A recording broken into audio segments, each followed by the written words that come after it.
3억? 오늘 안에 입금해라. 네가 안 도와주면 우리 다 죽는다. 시동생 신혼집 대출금 3억을 형수인 저에게 갚으라는 말이었습니다. 저는 빠질래요. 그러자 시어머니의 얼굴이 사색이 되었습니다.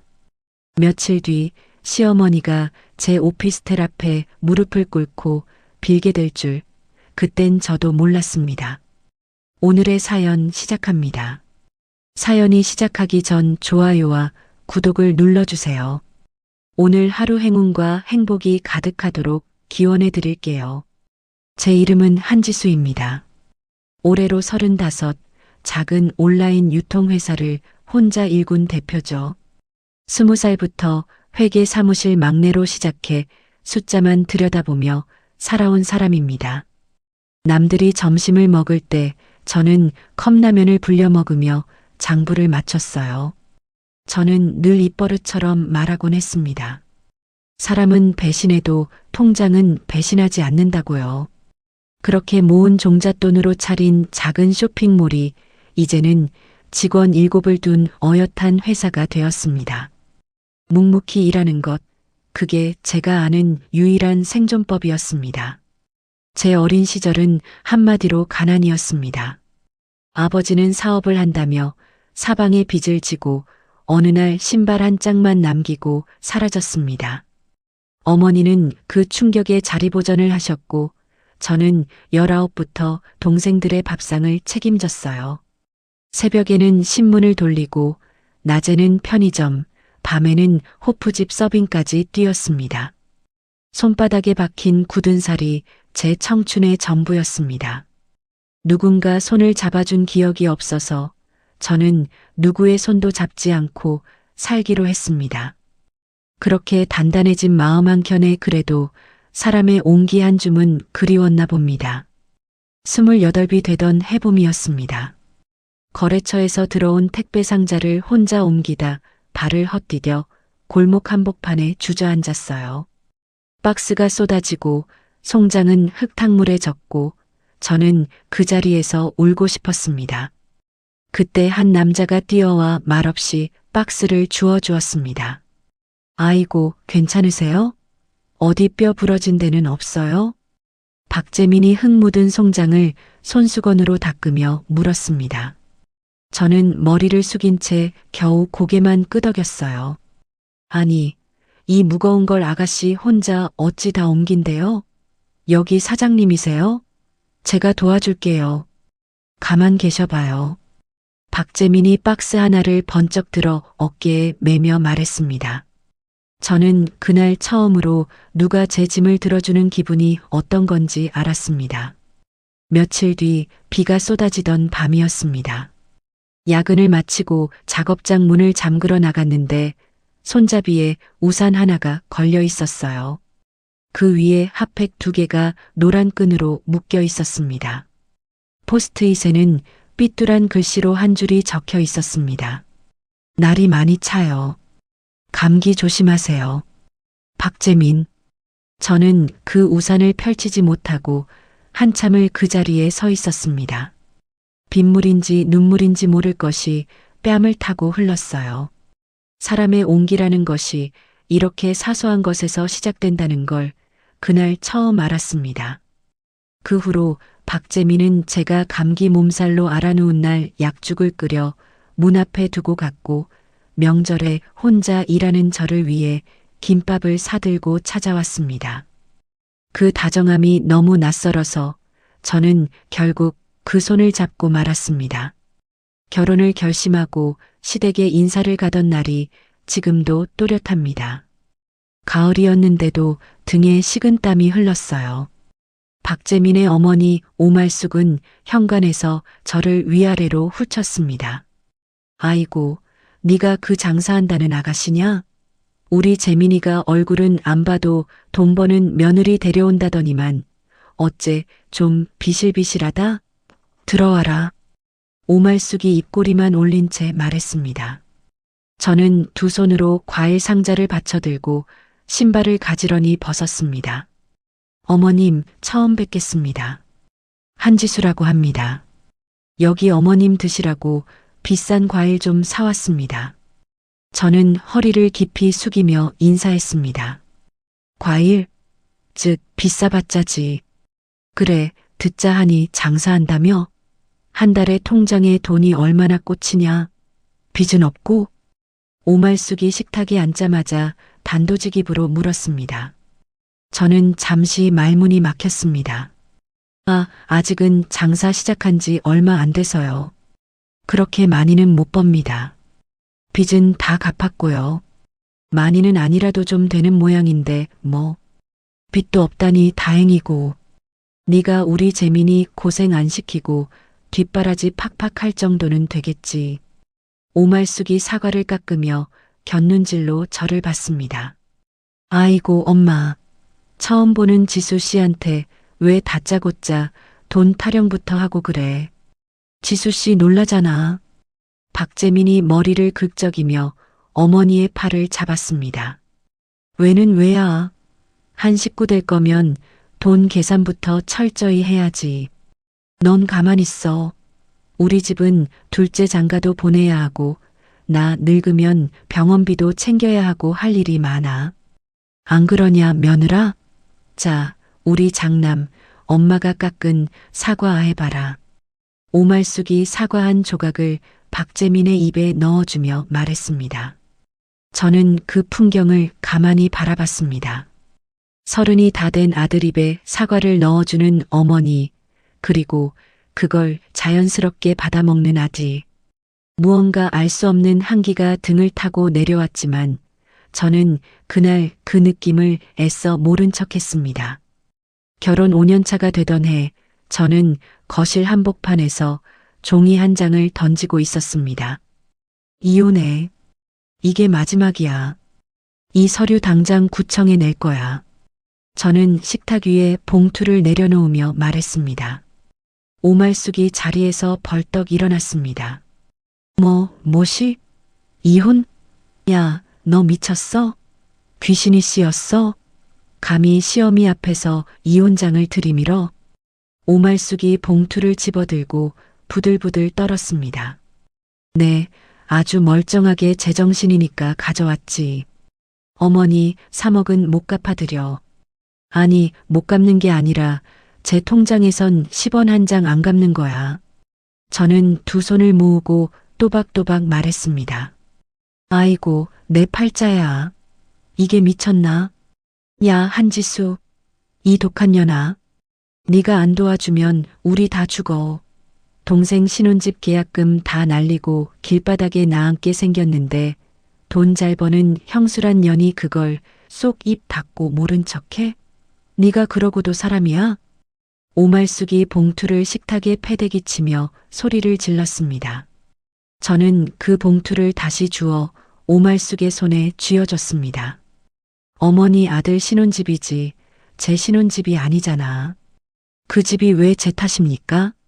왜 자꾸 제 통장이 어머니 쌈짓돈인 것처럼 당당하게 그 돈이 나와야 한다고 생각하셔? 저는 목소리를 낮춰 말했습니다. 여보 지수야. 진정해. 일단 소파에 앉아봐. 응. 엄마 놀라셔서 흥분하셨으니까 우리 좋게 좋게 얘기하자.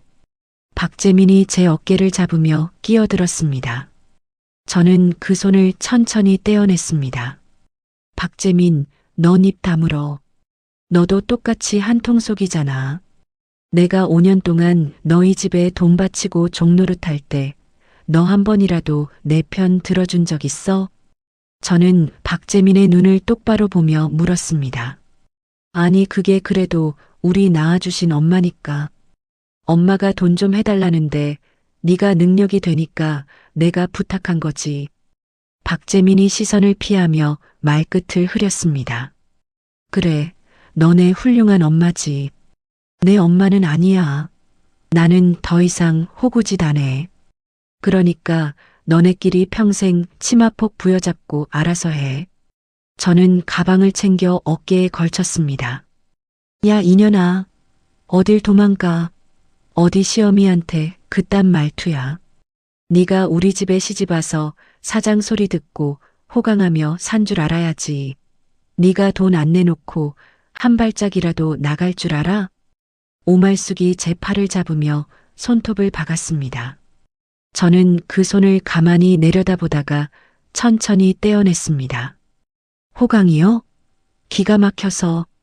어머님, 5년 동안 호강은 어머님이 다 하셨겠죠. 저는 5년 동안 어머님 댁 전기세, 수도세 꼬박꼬박 다 내고 시동생 놈 학원비며 옷값까지 다 됐어요. 명절마다 저 혼자 부엌에 처박혀서 전부치고 살았다고요. 이제 제 피 같은 돈 그만 뽑아 드세요. 저는 마지막으로 거실을 한번 둘러봤습니다. 오늘부로 어머님 댁 며느리라는 ATM 기계 아주 박살나서 고장났어요. 돈은 두 분이서 잘 벌어보세요. 저는 그 말만 남기고 현관문을 열었습니다. 뒤에서 오말숙의 비명 같은 욕설이 들렸지만 저는 뒤돌아보지 않았습니다. 11월의 거리는 차가웠습니다. 저는 가방 하나만 맨 채 아파트 단지 앞 벤치에 주저앉았습니다. 가로등 불빛이 흐릿하게 흔들렸어요. 손이 떨리는데 이상하게 눈물은 한 방울도 나오지 않았습니다. 오히려 가슴 한복판에 박혀있던 무언가가 쑥 빠진 기분이었어요. 저는 휴대폰을 꺼내 박재민의 번호를 한참 들여다봤습니다. 화면 속 그 이름이 낯설게 느껴졌습니다. 생각해보면 신호는 진작부터 있었습니다. 사업이 자리를 잡고 매출이 두 자리에서 세 자리로 늘던 그 무렵이었어요. 오말숙은 그때부터 일주일에 두세 번씩 저희 집 비밀번호를 누르고 들어왔습니다. 냉장고 문을 열고 한참을 들여다보다가 한마디씩 던졌습니다. 아이고 며느라, 너희 집은 맨날 비싼 한우만 굽고 사냐? 우리 집 둘째는 고기 냄새 맡아본 지도 오래됐는데 형수는 고기 먹고 시동생은 라면 먹는 게 말이 되냐? 오말숙이 정육 코너에서 사온 갈비를 비닐째 들고 흔들었습니다. 어머니, 그거 내일 중요한 손님상에 대접하려고 큰맘 먹고 산 거예요.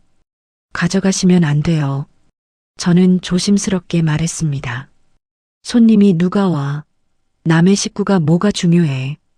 핏줄인 가족이 먼저지. 이거 내가 우리 둘째 갖다 먹일 거니까 넌 손님한테 알아서 해라. 오말숙이 대답도 듣지 않고 갈비를 자기 장바구니에 옮겨 담았습니다. 저는 그날 박재민에게 처음으로 서운함을 털어놨습니다. 재민아, 어머니가 진짜 너무 자주 오셔. 내가 일하느라 피곤해 죽겠는데 일하는 시간에도 말도 없이 비밀번호 띡띡 누르고 막 들어오시고 내 화장대 서랍까지 다 뒤지신다니까? 저는 설거지를 하다 말고 돌아섰습니다. 아유, 엄마가 며느리 얼굴 보고 싶어서 오신 거지. 나쁜 뜻으로 그런 거 아니잖아. 좋게 좋게 생각해. 박재민이 소파에 누운 채 휴대폰만 들여다보며 말했습니다. 좋게가 안 돼. 냉장고 반찬도 막 다 털어가시는데 내가 스트레스 받아서 살 수가 없어. 저는 고무장갑을 벗으며 다가갔습니다. 지수야, 우리 엄마가 돈 없어서 평생 고생만 하셨잖아. 네가 장사해서 돈도 좀 만지는데 좀 모자란 거 팍팍 채워드리는 게 자식 도리지. 째째하게 굴지 마라. 박재민이 그제야 휴대폰을 내려놓으며 말했습니다. 자식 된 도리? 내가 자식이야? 내가 며느리지. 왜 나한테만 돈 내놓으라고 다 떠넘겨. 저는 박재민을 내려다보며 말했습니다. 아유, 그게 그거잖아. 부부 일심동체 몰라? 결혼했으면 우리 가족이지. 내 돈이 내 돈이고 다 그런 거지. 박재민이 다시 휴대폰으로 시선을 돌렸습니다. 저는 그날 밤 부엌에 혼자 앉아 식은 커피를 마셨습니다. 처음 박재민이 사다 줬던 그 따뜻한 커피와는 전혀 다른 맛이었어요. 입안이 썼습니다. 벤치에 앉아 그 시간들을 더듬다 보니 어느새 새벽 1시가 넘어 있었습니다. 저는 무릎 위에 올린 손을 가만히 내려다봤습니다. 손등에 핏줄이 도드라져 있었어요. 이 손으로 저는 10수년을 벌어왔습니다. 그 손이 한 번도 누구를 위해 쉬어본 적이 없었어요. 저는 자리에서 천천히 일어났습니다. 바람이 코트 자락을 흔들었지만 춥지 않았습니다. 가야 할 곳이 어디인지는 몰랐지만 돌아가지 않아야 할 곳은 분명했습니다. 저는 그날 밤 근처 비즈니스 호텔에서 하룻밤을 묵었습니다. 다음 날 새벽같이 사무실로 출근해 아무 일 없었던 사람처럼 거래 명세서를 들여다봤어요. 직원들 앞에서 무너지는 모습을 보이고 싶지 않았습니다. 박재민에게서 부재중 전화가 17통, 오말숙에게서는 욕설이 가득한 문자가 30건 넘게 와 있었습니다.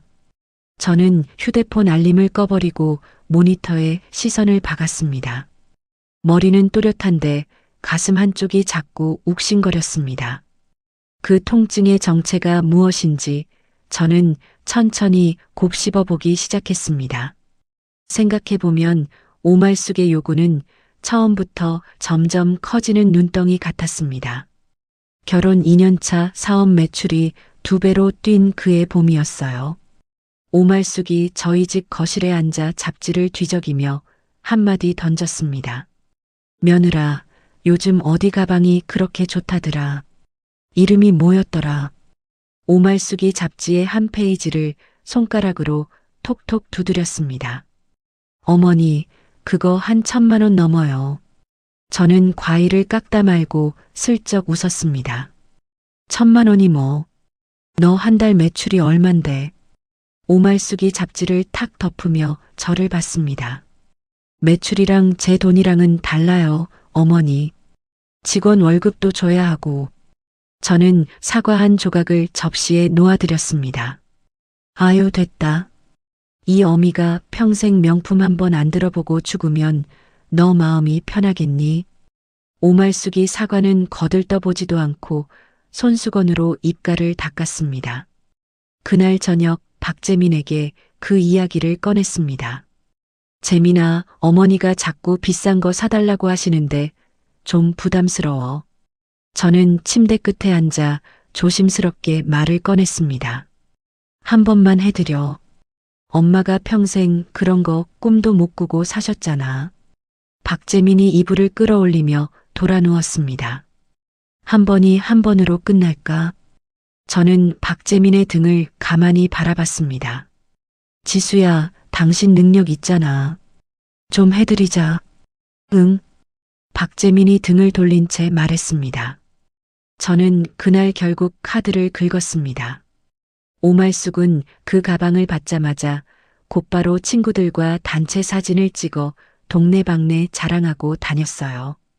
그러고는 한 달도 지나지 않아 해외여행 이야기를 꺼냈습니다. 일본, 그 다음은 태국, 그 다음은 유럽이었습니다.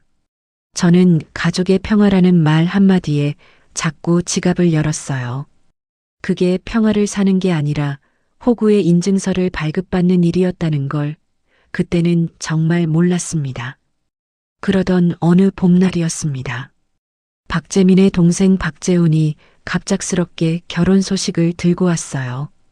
상대는 강윤아라는 여자였는데 첫 상견례 자리에서 본 인상이 지금도 잊히지 않습니다. 머리부터 발끝까지 명품으로 도배를 했는데 정작 직장은 한 번도 다녀본 적 없는 사람이었습니다. 형님, 처음 뵙겠습니다.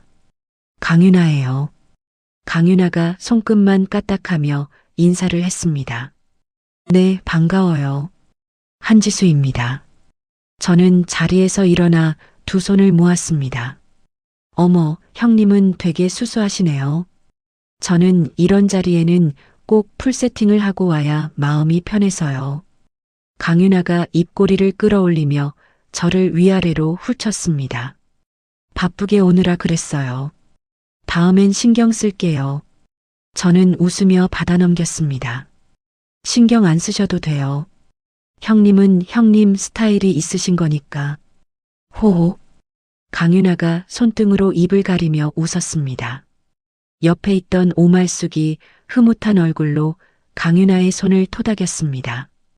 우리 둘째 며느리감은 어쩜 이렇게 화사할까? 옆에 두면 내 얼굴까지 환해진다니까. 오말숙이 강윤아의 어깨를 끌어안았습니다. 저는 그 풍경을 가만히 바라보다 식어가는 갈비탕에 숟가락을 담갔습니다. 문제는 그 다음 주에 터졌습니다. 오말숙이 강윤아와 박재훈을 데리고 강남 한복판의 신축 아파트 모델하우스를 다녀온 것이었습니다. 그날 저녁 시댁 식탁에서 오말숙이 환한 얼굴로 통장 사본을 꺼냈습니다. 우리 재훈이 신혼집 어제 계약했다. 어찌나 마음에 들던지. 오말숙이 통장을 흔들며 자랑했습니다. 어머니, 거기 시세가 어떻게 되는데요? 저는 수저를 내려놓고 물었습니다. 한 12억 좀 넘어. 계약금만 1억 2천 넣었지. 오말숙이 어깨를 으쓱이며 김치를 집었습니다. 계약금은 어디서 나신 거예요? 저는 식탁 위의 통장에 시선을 박았습니다. 아유, 그건 엄마가 어떻게 마련했지. 그게 중요한 게 아니라 잔금이 좀 모자라. 오말숙이 슬쩍 박재민을 봤다가 다시 저를 봤습니다. 얼마나 모자라신데요? 저는 목소리를 낮춰 물었습니다. 한 3억쯤. 가족끼리 돕고 살아야지. 며느라, 네가 좀 보태줘라. 오말숙이 마치 반찬 하나 더 달라는 듯한 말투로 말했습니다. 저는 잠시 숨을 골랐습니다. 귀에서 작은 이명이 울렸어요. 3억은 작은 돈이 아니에요, 어머니. 저는 차분하게 대답했습니다. 작은 돈은 아니지. 근데 너한테는 그렇게 큰 돈도 아니잖니. 한 달에 얼마를 번다는데. 오말숙이 입가에 김칫국물을 닦으며 말했습니다. 엄마, 형수가 좀 부담될 수도 있어요. 박재훈이 뒤늦게 끼어들었지만 그 말투엔 진심이 없었습니다. 부담은 무슨 부담이야. 한 가족인데. 강윤아가 박재훈의 옆구리를 찌르며 입을 막았습니다. 저는 박재민을 봤습니다. 박재민은 시선을 떨군 채 갈비뼈만 발라내고 있었어요. 재민아, 너는 어떻게 생각해?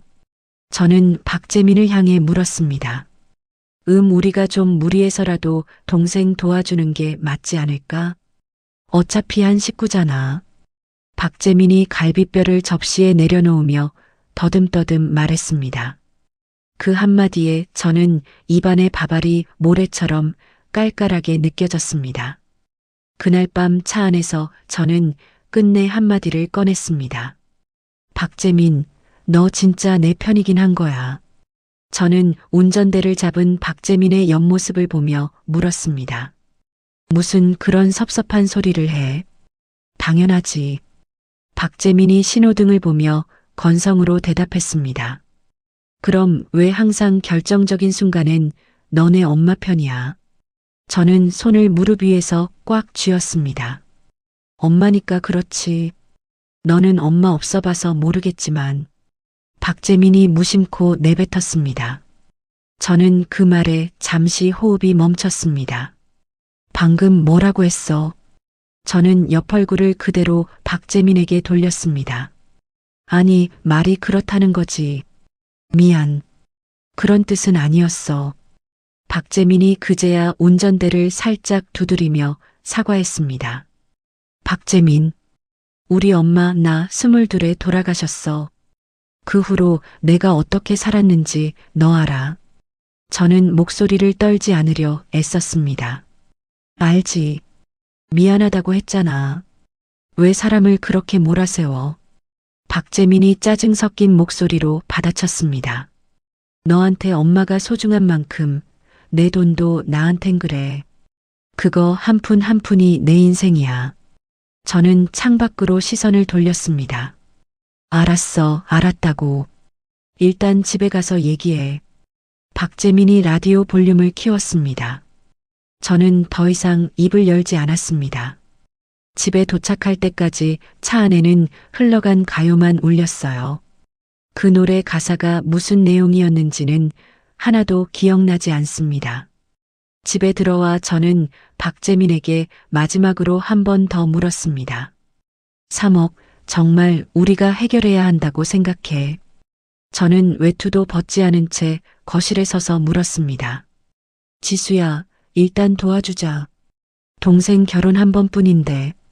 박재민이 넥타이를 풀며 가볍게 말했습니다. 우리 결혼할 땐 너네 집에서 10원 한 푼 안 보탰어. 알아. 저는 박재민의 눈을 정면으로 봤습니다. 그건 그때 사정이 그랬고, 박재민이 시선을 피하며 화장실로 들어가 버렸습니다. 저는 닫힌 화장실 문을 한참 바라봤습니다. 저 문 너머에 있는 사람이 정말 5년을 함께 산 남편이 맞는지 갑자기 아득해졌어요. 거실의 시계 초침 소리가 유난히 크게 들렸습니다. 저는 그 자리에 외투를 입은 채로 한참을 서 있었습니다. 가슴 안쪽에서 뭔가가 조금씩, 아주 조금씩 부서지는 소리가 들렸습니다. 그 일이 있고 며칠이 지난 화요일 오후였습니다. 저는 사무실에서 신상품 사진을 검수하고 있었어요. 가을 시즌 주력 상품이라 신경 쓸 게 한두 가지가 아니었습니다. 직원 김미경이 커피 한 잔을 책상에 올려놓으며 말을 걸었습니다. 대표님, 어제 안 주무셨어요. 얼굴이 반쪽이에요.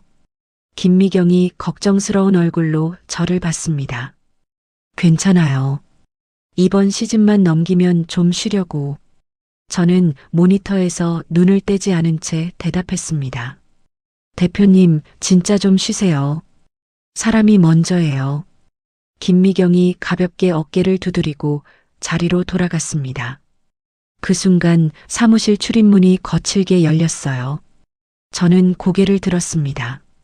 오말숙이 검은 양복 차림의 남자 둘을 데리고 성큼성큼 들어오고 있었습니다. 한지수 어디 있어? 한지수 나와. 오말숙이 사무실 한복판에서 소리를 질렀습니다. 직원들이 모두 일어나 저와 오말숙을 번갈아 봤어요. 어머니, 여기 회사예요. 일단 안쪽으로. 저는 자리에서 일어나 오말숙의 팔을 잡으려 했습니다. 안쪽이고 뭐고. 이 사람들이 너 보러 왔다. 오말숙이 제 손을 뿌리치며 양복 입은 남자를 가리켰습니다. 한지수 대표님 맞으시죠? 저희는 신한대부에서 나왔습니다. 이자 연체가 2달째라 직접 찾아왔습니다. 키 큰 남자가 서류 봉투를 책상 위에 툭 내려놓았습니다. 이자 연체요. 무슨 말씀이신지. 저는 봉투를 천천히 집어들었습니다. 한지수 명의로 작년 12월에 3억 빌려가셨잖아요. 2달째 이자가 안 들어옵니다. 남자가 펜으로 서류의 한 줄을 짚었습니다. 서류에는 분명히 제 이름과 주민번호, 그리고 낯익은 제 도장이 찍혀 있었습니다. 저는 잠시 숨이 막혔습니다. 직원들의 시선이 따끔하게 등에 박혔어요. 잠시만요. 저는 이런 거 빌린 적 없습니다. 저는 떨리는 손으로 서류를 넘겼습니다. 본인 서명에 본인 도장에 본인 신분증 사본까지 있는데요. 일단 이자만이라도 입금해 주셔야 합니다. 남자가 무덤덤하게 말했습니다. 저는 천천히 오말숙을 돌아봤습니다. 어머니, 이거 어머니가 하신 거예요. 저는 손에 쥔 서류를 흔들며 물었습니다. 그래, 내가 했다. 어차피 한 식구 돈인데 뭐가 어때서. 오말숙이 뻔뻔한 얼굴로 팔짱을 꼈습니다. 뭐가 어때서요? 어머니, 이거 사문서 위조예요. 명예 도용이라고요. 저는 목소리가 떨려 나오는 것을 가까스로 눌렀습니다. 위조는 무슨 위조야? 며느리 돈이 시어미 돈이지. 어차피 네가 갚을 거니까 미리 좀 쓴 거다. 오말숙이 도리어 큰 소리를 쳤습니다. 저는 그 자리에서 다리에 힘이 풀려 책상 모서리를 잡았습니다. 김미경이 다가와 제 팔을 부축하려 했지만 저는 손을 들어 막았습니다. 여기는 회사예요. 일단 나가서 얘기해요. 저는 양복 입은 남자에게 말했습니다. 이자, 처리 약속만 잡으시면 저희는 갑니다. 남자가 명함을 내밀며 말했습니다. 저는 명함을 받아들고 오말쑥을 끌고 사무실 밖 복도로 나갔습니다. 복도 끝 비상계단이었습니다. 저는 오말쑥을 벽으로 몰아세웠어요. 평생 처음 어른의 팔을 거칠게 잡은 순간이었습니다. 어머니, 솔직하게 말해요. 제 인감이랑 신분증 어디서 났어요? 저는 오말쑥의 눈을 똑바로 봤습니다. 몰라. 어디서 났는지 내가 어떻게 알아? 오말쑥이 시선을 피하며 머리를 매만졌습니다. 재작년에 제가 사업자 변경할 때 어머니가 가져가셨잖아요. 그거 안 돌려주셨죠? 저는 떨리는 목소리로 캐물었습니다. 잊어버렸어. 그래, 그때 받았던 것 같기도 하고. 오말쑥이 어물쩍 넘어가려 했습니다. 3억 어디 썼어요? 저는 오말쑥의 어깨를 잡고 흔들었습니다. 재훈이 신혼집 계약금으로 들어갔지.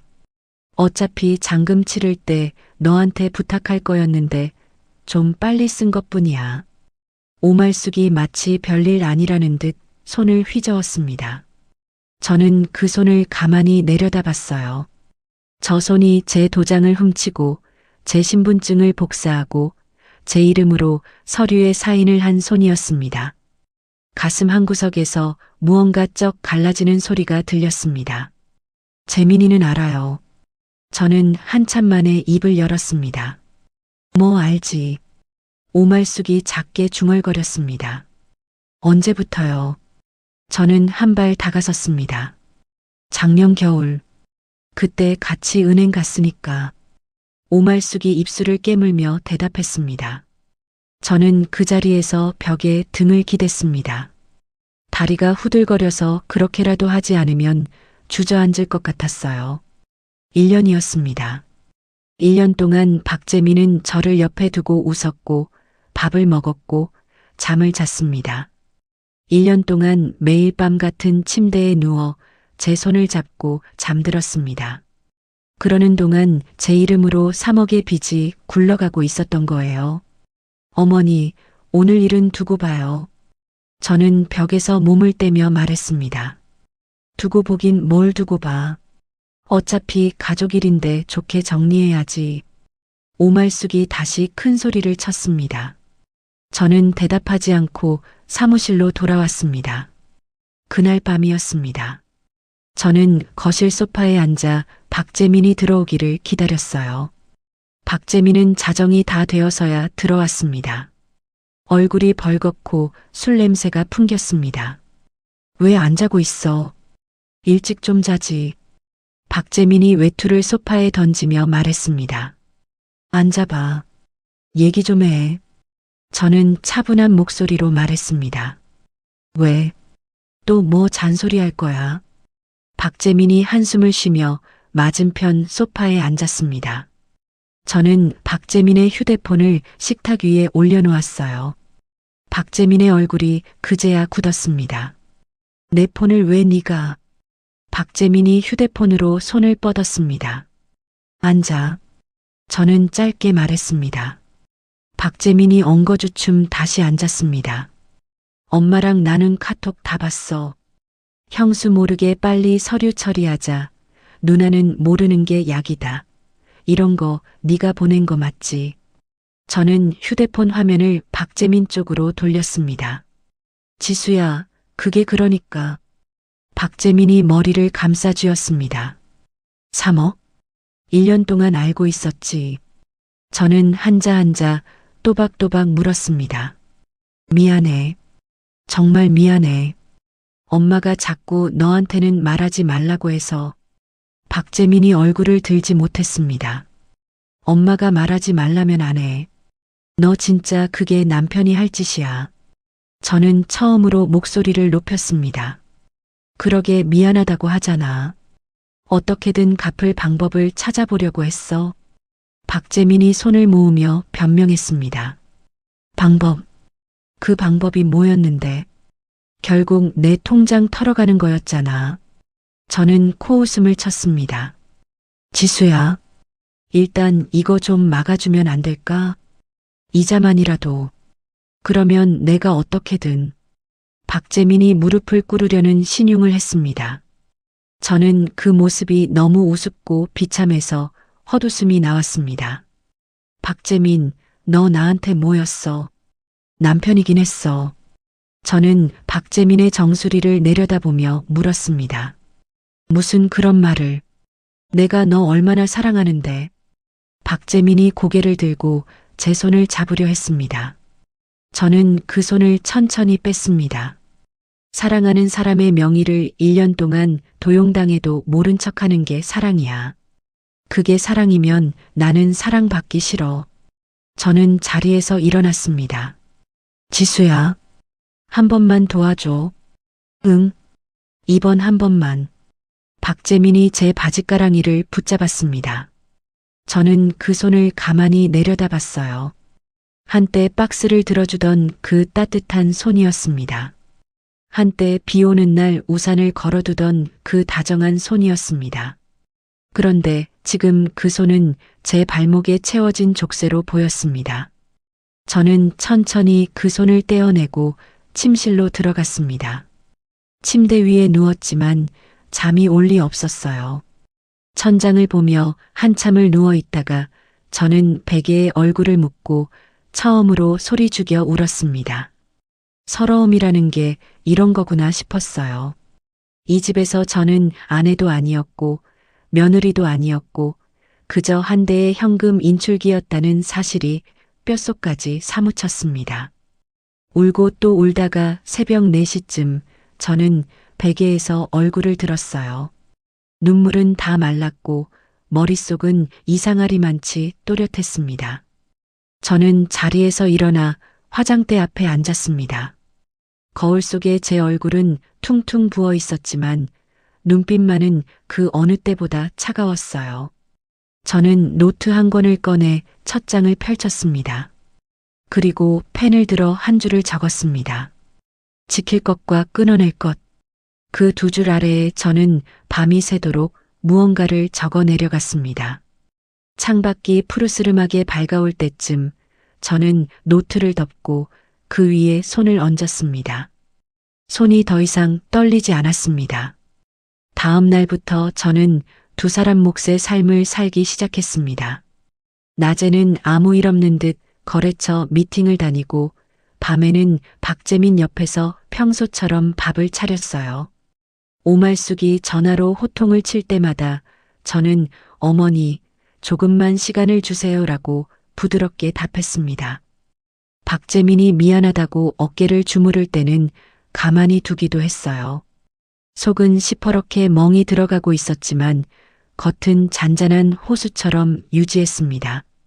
거짓 평화 속에서 저는 변호사 사무실을 알아보기 시작했어요. 이름값 있는 곳을 몇 군데 찾아갔지만 다들 명의 도용 입증이 까다롭다며 고개를 저었습니다. 그러던 어느 비 오는 오후였습니다.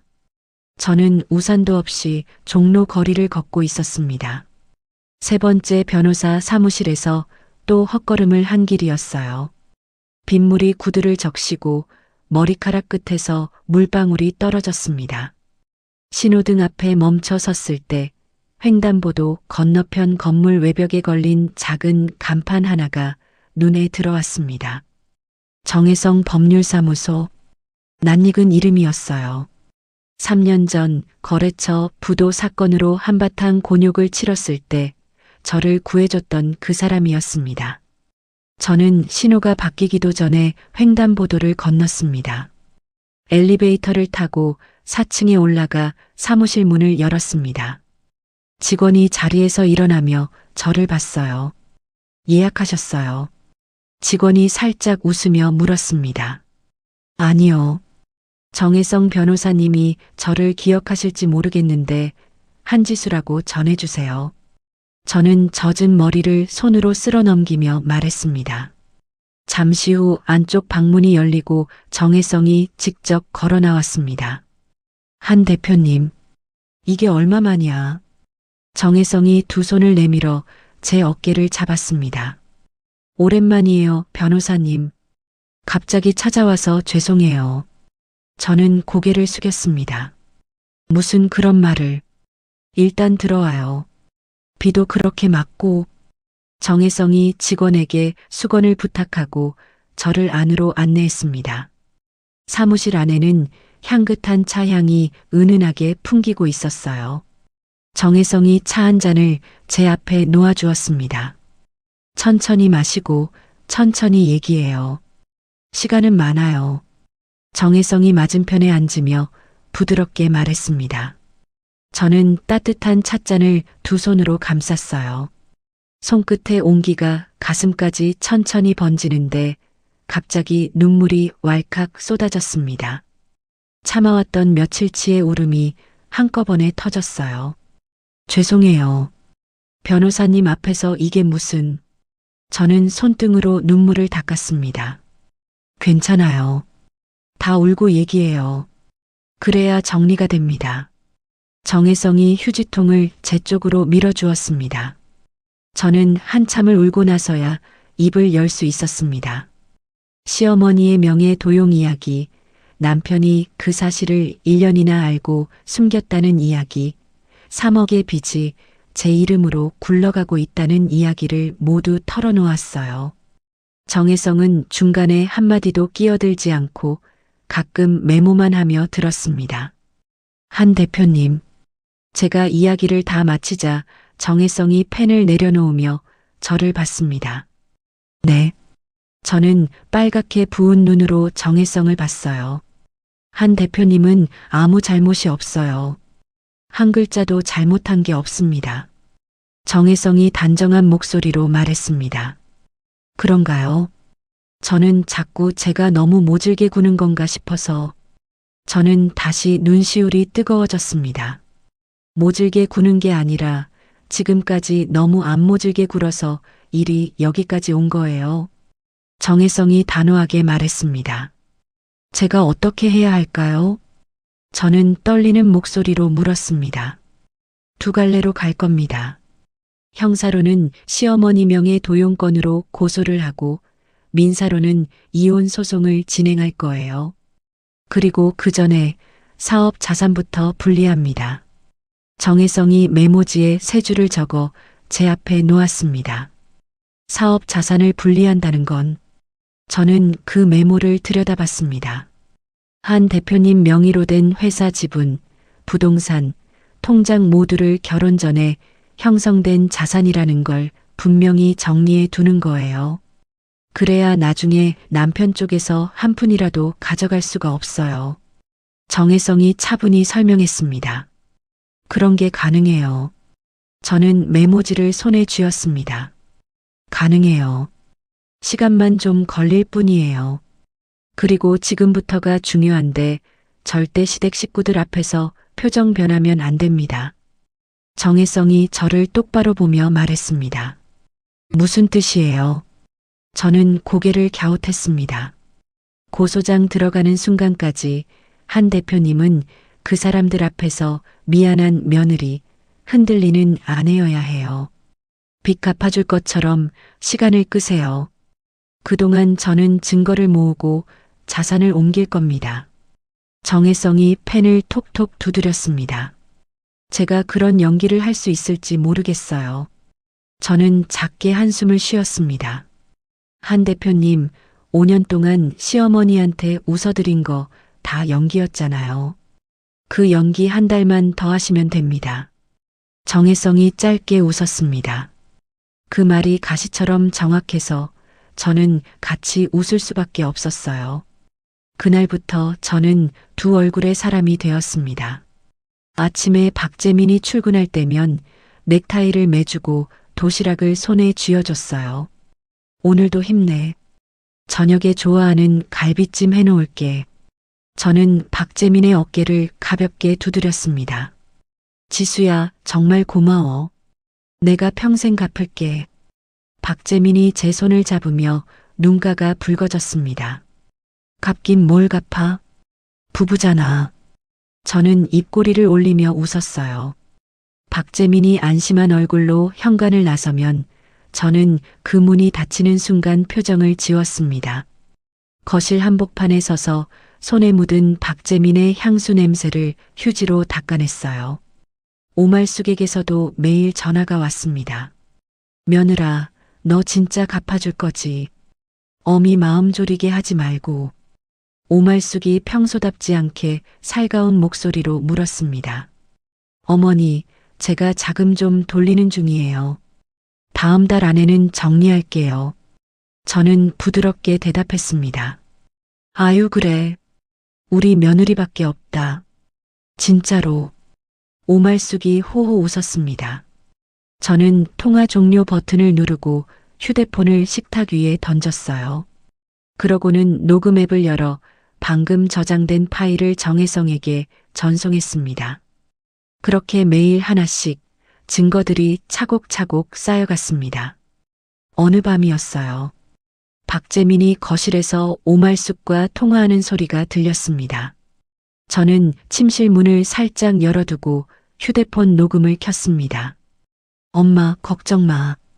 지수가 갚는다고 했다니까. 박재민이 낄낄 웃으며 말했습니다. 역시 큰 며느리가 최고지. 그러게 내가 누구 보는 눈이 있다고 했지. 수학이 넘어 오말숙의 목소리가 새어나왔습니다. 이번 일 끝나면 나 차 한 대 뽑아줘. 동생만 챙겨주지 말고. 박재민이 농담처럼 던졌습니다. 그래, 그래. 지수가 갚고 나면 남는 돈으로 사주면 되지. 오말숙이 즐겁게 맞장구를 쳤습니다. 저는 침실 안에서 두 손으로 입을 막았어요. 웃음이 새어나올 뻔했거든요. 이상하죠. 그런 말을 들으면 화가 날 줄 알았는데 오히려 마음이 더 차분해졌습니다. 저 사람들에게 미련을 가질 이유가 단 하나도 남지 않았다는 사실이 오히려 저를 가볍게 했어요. 며칠 뒤 정혜성의 사무실에서 마지막 서류 정리를 마쳤습니다. 이제 다 됐어요. 한 대표님 회사 지분도 안전하게 옮겨졌고 부동산도 깨끗합니다. 형사 고소장도 언제든 접수할 수 있게 준비돼 있어요. 정혜성이 서류 더미를 가지런히 정리하며 말했습니다. 진짜 이게 끝이에요. 저는 떨리는 손으로 그 종이를 만져봤습니다. 끝이 아니라 시작이죠. 한 대표님이 결정만 하시면 됩니다. 어느 날, 어느 자리에서 던질지. 정혜성이 저를 봤습니다. 날짜는 정해졌어요. 다음 주 토요일. 시어머니가 시댁 식구들 다 모아서 3억 입금하라고 자리 만든 날이에요. 저는 차분히 대답했습니다. 좋습니다. 그날 제가 사무실에서 대기하고 있을게요. 무슨 일 있으면 바로 연락 주세요. 정혜성이 명함을 한 장 더 건넸습니다. 저는 그 명함을 지갑 깊숙이 넣었어요. 사무실을 나서는데 정혜성이 문 앞까지 따라 나와 한마디를 더 했습니다. 한 대표님, 이거 하나만 기억해요. 정혜성이 잠시 뜸을 들였습니다. 네. 저는 돌아서서 정혜성을 봤습니다. 버린다는 게 무자비한 게 아니에요. 당신을 살리는 일이에요. 정혜성이 차분히 말했습니다. 저는 그 말에 천천히 고개를 끄덕였어요. 엘리베이터에 올라타며 거울에 비친 제 얼굴을 봤습니다. 며칠 전 사무실에 처음 들어왔던 그 부어있는 얼굴이 아니었어요. 눈에는 물기가 사라졌고 입꼬리는 단단하게 다물려 있었습니다. 지하 주차장으로 내려와 차에 올라타고 시동을 걸었어요. 운전대를 잡은 손이 더 이상 떨리지 않았습니다. 다음 주 토요일이면 모든 게 바뀔 거였어요. 저는 백미러를 한번 들여다보고 천천히 가속 페달을 밟았습니다. 토요일 아침이 밝았습니다. 저는 평소보다 일찍 일어나 머리를 단정히 빗어 넘기고 옷장 깊숙이 걸어둔 짙은 회색 정장을 꺼내 입었어요. 거울 앞에 서서 매무새를 한 번 더 가다듬었습니다. 화장은 평소보다 조금 진하게, 입술은 또렷한 붉은색으로 발랐어요. 이 모든 게 이 집에서 마지막으로 하는 외출 준비라는 사실을 저만 알고 있었습니다. 침대 옆에 미리 싸둔 가방 하나가 놓여 있었어요. 정혜성에게서 받은 서류 봉투, 그동안 모아둔 녹음 파일이 담긴 외장하드, 통장과 도장이 들어 있었습니다. 박재민은 거실에서 휘파람을 불며 양말을 신고 있었어요. 오늘 좀 멋있다. 어디 미팅이라도 있어. 박재민이 웃으며 저를 보았습니다. 어머님이 오라셨잖아. 가족 자리니까 격식 차려야지. 저는 잔잔하게 웃으며 가방을 어깨에 걸쳤습니다. 그래, 그래. 우리 지수 진짜 최고다. 박재민이 제 등을 가볍게 두드렸어요. 저는 그 손길에 흠칫하지 않으려고 어금니를 꽉 물었습니다. 현관문을 나서면서 저는 한 번 더 거실을 돌아봤어요. 5년을 살았던 집인데도 이상하리만치 낯설게 보였습니다. 시댁에 도착하니 식탁 위에는 한 상 가득 음식이 차려져 있었어요. 오말숙이 활짝 웃으며 저를 맞았습니다. 아이고, 우리 큰 며느리 왔구나. 어서 앉아. 오말숙이 제 손을 끌어 상석에 앉혔습니다. 어머니, 음식 많이 하셨네요. 저는 가방을 옆에 가지런히 내려놓았어요. 오늘이 무슨 날인데? 우리 가족 다시 화목해지는 날 아니냐? 오말숙이 환하게 웃으며 갈비를 한 점 집어 제 앞접시에 놓아주었습니다. 박재훈과 강윤아가 마주 앉아 있었어요. 강윤아가 손가락에 끼워진 새 반지를 만지작거리며 슬쩍 웃었습니다. 형님, 이번에 정말 감사해요. 저희 평생 이 은혜 잊지 않을게요. 강윤아가 살짝 고개를 숙이는 신용을 했습니다. 네, 동서. 저는 짧게 대답하고 물 한 모금을 마셨어요. 자, 그럼 본론으로 들어가자. 며느라, 오늘 그 3억 입금했지. 오말숙이 갈비를 발라내며 별일 아니라는 듯 물었습니다. 어머니, 그 얘기 전에 드릴 게 있어요. 저는 가방을 무릎 위에 올렸어요. 뭔데? 또 무슨 조건이라도 있냐? 오말숙이 한쪽 눈썹을 치켜 올렸습니다. 저는 가방에서 봉투 2개를 꺼냈어요. 하나는 노란 봉투, 하나는 흰 봉투였습니다. 저는 그 2개를 식탁 한가운데에 가지런히 내려놓았어요. 이게 뭐야? 박재민이 봉투에 손을 뻗다가 멈췄습니다. 열어봐. 저는 짧게 말했어요. 박재민이 노란 봉투를 먼저 열었습니다. 서류를 한 장 꺼내 들고 눈으로 훑던 박재민의 얼굴이 천천히 굳어갔어요. 지수야, 이거 이혼 소장이야. 박재민이 종이를 식탁에 내려놓으며 더듬더듬 말했습니다. 맞아. 저는 차분하게 대답했어요. 뭐? 이혼. 야, 한지수, 너 지금 미친 거야. 오말숙이 자리에서 벌떡 일어났습니다. 어머니, 흰 봉투도 열어보세요. 저는 손가락으로 흰 봉투를 가리켰어요. 오말숙이 떨리는 손으로 흰 봉투를 뜯었습니다. 서류를 보던 오말숙의 얼굴이 시뻘개졌다가 다시 사색이 되었어요. 이게 뭐야? 오말숙이 종이를 흔들며 소리를 질렀습니다. 고소장이에요, 어머니. 사문서 위조랑 명예 도용으로 어머니 형사 고소했어요. 저는 또박또박 말했어요. 인연이 미쳤나? 시어미를 감옥에 보내겠다는 거야. 오말숙이 식탁을 손바닥으로 내려쳤습니다. 감옥에 가실 짓을 하셨으니까요. 저는 시선을 피하지 않았어요. 형님, 진짜 너무하시는 거 아니에요. 어머님이 좀 실수하신 걸 가지고. 강윤아가 끼어들었습니다. 동서는 빠져요. 동서가 끼어들 자리 아니에요. 저는 강윤아를 향해 차갑게 말했어요. 강윤아가 입을 다물고 박재훈의 팔만 쥐었습니다. 네가 안 도와주면 우리 다 죽는다고. 동생 신혼집이 날아간다고. 오말숙이 다시 한번 소리를 질렀어요. 그럼 다 같이 죽으시든가요? 저는 빠질래요. 저는 평온한 목소리로 받아쳤습니다. 오말숙이 충격을 받은 얼굴로 자리에 털썩 주저앉았어요. 박재민이 그제야 무릎을 굽혀 제 옆에 다가왔습니다. 제 손을 잡으려 했지만 저는 의자를 살짝 뒤로 밀었어요. 지수야, 일단 진정하고 우리 얘기 좀 해. 응. 박재민이 매달리듯 말했습니다. 박재민, 더 보여줄 게 있어.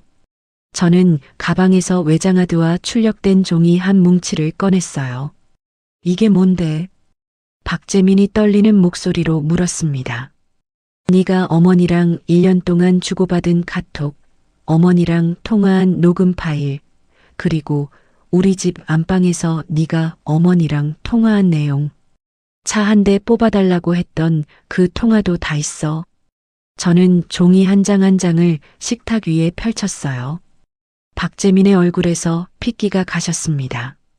오말숙이 식탁에 펼쳐진 종이들을 보고 입을 떡 벌렸어요. 이게 다 뭐야? 야, 한지수. 너 우리 몰래 이런 짓을 하고 있었어. 오말숙이 떨리는 손가락으로 저를 가리켰습니다. 어머니가 제 도장 훔쳐서 3억 빌리신 거에 비하면 이건 아무것도 아니에요. 저는 어깨를 한번 으쓱했어요. 지수야, 제발. 한 번만 살려줘. 응. 박재민이 그 자리에 무릎을 꿇었습니다. 박재민, 너 진짜 우습다. 저는 박재민을 내려다보며 말했어요. 내가 잘못했어. 진짜 잘못했어. 엄마가 시켜서 그런 거야. 나는 정말. 박재민이 제 바짓가랑이를 붙잡았습니다. 저는 그 손을 가만히 내려다보다가 발을 빼냈어요. 엄마가 시켜서. 너 35이야. 7살짜리도 그런 변명은 안 해. 저는 차갑게 받아쳤습니다. 형님, 진짜 가족인데 이러시면 안 되죠. 동서로서 부탁드릴게요. 강윤아가 자리에서 일어나 저를 향해 손을 모았습니다. 동선의 신혼집 잔금은 동선이가 알아서 하세요. 저랑 상관없는 일이에요. 저는 강윤아를 향해 짧게 말했어요. 강윤아가 박재훈을 돌아봤지만 박재훈은 고개를 떨군 채 아무 말도 하지 못했습니다. 아들 감옥 보내고 싶지 않으시면 어머니 명의 집 정리해서 그 돈 메우세요. 저는 더 이상 어머니 가족이 아니에요. 저는 자리에서 일어나 가방을 챙겼어요. 한지수, 너 2년 거기 안 서. 어디가? 오말숙이 식탁을 짚고 일어나려 했지만 다리에 힘이 풀려 다시 주저앉았습니다. 안녕히 계세요, 어머니. 저는 정중하게 고개를 한번 숙이고 현관을 향해 걸었어요. 뒤에서 박재민이 따라 나오며 제 팔을 잡았습니다. 지수야, 가지 마. 제발, 우리 다시 시작하자. 응. 박재민이 울먹였습니다. 박재민, 너랑 시작한 건 처음부터 잘못이었어. 끝내는 게 새로 시작하는 거야. 저는 박재민의 손을 떼어내고 현관을 나섰어요. 등 뒤로 오말숙의 비명 같은 욕설과 박재민의 울음소리가 뒤섞여 들렸습니다. 저는 한 번도 뒤돌아보지 않았어요. 엘리베이터 버튼을 누르고 거울에 비친 제 얼굴을 봤습니다. 이상하게 입꼬리가 살짝 올라가 있었어요. 그날 밤 저는 미리 계약해둔 작은 오피스텔에 첫 짐을 풀었습니다. 20평 남짓한 공간이었어요. 거실 겸 침실에 작은 부엌 하나, 그게 전부였습니다.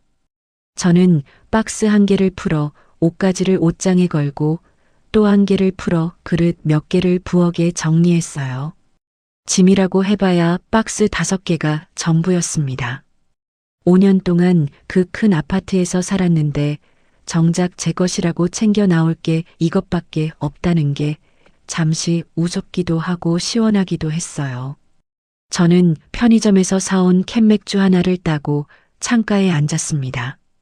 창밖으로는 작은 골목길과 가로등, 그리고 늦은 밤 귀가하는 사람들의 그림자가 보였어요. 맥주를 한 모금 마시는데 코끝이 시큰해졌습니다. 슬퍼서가 아니었어요.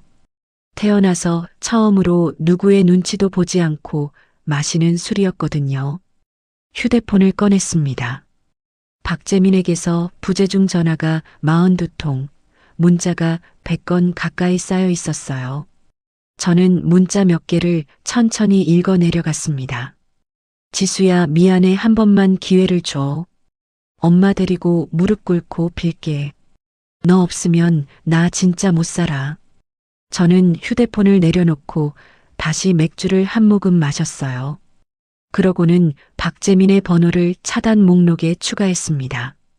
오말숙의 번호도, 박재훈의 번호도, 강윤아의 번호도 차례차례 막았어요. 화면에서 그 이름들이 사라지는 순간 가슴 안쪽에 묵직하게 자리 잡고 있던 무언가가 폭삭 무너져 내렸습니다. 무너지는데 이상하게 가벼웠어요. 무너진 자리가 텅 비어서 비로소 공기가 들어찬 것 같았습니다. 저는 정혜성에게 짧게 문자를 보냈어요. 변호사님, 오늘 잘 끝냈습니다. 감사합니다. 저는 휴대폰을 내려놓았습니다. 잠시 후 답장이 왔어요. 수고하셨어요. 한 대표님. 이제 진짜 한 대표님의 시간입니다. 저는 그 문자를 한참 들여다봤습니다. 한 대표님의 시간이라는 그 한 줄이 마음에 오래 머물렀어요. 남편의 시간도 시댁의 시간도 아닌 제 시간. 35이 되어서야 처음으로 가져보는 제 시간이었습니다. 저는 자리에서 일어나 창문을 활짝 열었어요. 밤바람이 얼굴을 시원하게 스쳤습니다. 멀리서 누군가의 웃음소리가 들렸고 가로등 아래로 고양이 한 마리가 느릿느릿 지나갔어요. 저는 맥주캔을 손에 쥔 채 그 풍경을 오래도록 바라봤습니다. 오늘 하루가 끝나간다는 게, 그리고 내일이라는 게 온전히 제 것이라는 게 새삼스럽게 실감이 났어요. 이혼장을 던지고 사흘이 지났습니다. 저는 새 오피스텔에서 매일 아침 6시에 일어나 커피를 내리고 7시면 회사로 출근했어요. 직원들에게는 따로 사정을 설명하지 않았습니다. 당분간 좀 바쁠 거예요 라는 한마디만 남겼지요. 업무에 몰입하는 동안만큼은 머릿속이 깨끗해지는 기분이 좋았습니다. 거래처에서는 가을 신상 반응이 좋다며 추가 주문이 들어왔고 저는 그 숫자들을 보며 처음으로 진짜 안도라는 걸 느꼈어요. 이제 정말 새로운 시작이라고 그렇게 믿었습니다. 그 믿음이 흔들리기 시작한 건 나흘째 되는 날 점심 무렵이었어요. 직원 김미경이 굳은 얼굴로 제 자리로 다가왔습니다. 대표님, 잠깐 이것 좀 보세요. 김미경이 자신의 휴대폰을 제 책상에 내려놓았어요. 뭔데? 저는 화면을 들여다봤습니다. 큰 맘카페 게시판이었어요. 글 제목이 한눈에 들어왔습니다. 5호 쇼핑몰 대표 실체 폭로합니다. 시어머니 등쳐먹은 며느리. 저는 화면을 천천히 아래로 내려봤어요. 시어머니가 평생 모은 돈을 사업 미천으로 받아먹고는 시댁을 버렸다. 시동생 신혼집까지 빼앗아 갔다. 남편을 정신적으로 학대해 이혼을 강요했다. 줄줄이 쓰여 있는 거짓말들이 머리를 어지럽게 했습니다. 대표님, 이거 한 군데가 아니에요. 다른 카페에도 똑같은 글이 다 올라와 있어요. 김미경이 침을 삼키며 말했습니다. 댓글은 저는 화면에서 눈을 떼지 않았어요.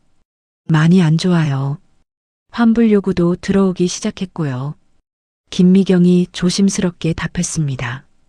저는 휴대폰을 김미경에게 돌려주고 의자에 등을 기댔어요. 숨을 한번 깊게 들이마셨습니다. 오말숙과 박재민이었어요. 저는 누가 이 글을 썼는지 묻지 않아도 알았습니다. 시어머니가 등쳐먹였다는 표현, 며느리가 가족을 버렸다는 식의 문장. 그건 평소 오말숙의 입에 붙어있던 말투였습니다. 그날 오후 사무실 전화가 쉴 새 없이 울렸어요. 여보세요. 거기 대표 받고? 수화기 너머에서 강윤아의 목소리가 들렸습니다. 동서, 무슨 일이에요? 저는 차분하게 받았어요. 무슨 일은? 우리 신혼집 가압류 들어왔다고. 너 이거 책임질 거야. 강윤아가 새된 목소리로 소리를 질렀습니다. 동서, 그건 동서 시어머니랑 시동생 일이에요. 저랑 통화 안 하셔도 돼요. 저는 침착하게 대답했어요. 내가 거기로 갈 거야. 어디 한번 두고 봐. 강윤아가 전화를 거칠게 끊었습니다. 저는 수화기를 내려놓고 잠시 책상 위 손을 봤어요. 손이 가늘게 떨리고 있었습니다. 1시간도 지나지 않아 사무실 출입문이 거칠게 열렸어요. 박재훈과 강윤아가 함께 들이닥쳤습니다. 박재훈은 술 냄새를 풍기며 휘청거렸고 강윤아는 무릎까지 오는 부츠를 신은 채 또각또각 걸어 들어왔어요. 한지수 어디 있어? 나와봐. 박재훈이 사무실 한복판에서 소리를 질렀습니다. 여기 회사예요. 일단 나가서 얘기해요. 저는 자리에서 일어나 두 사람을 향해 다가갔어요.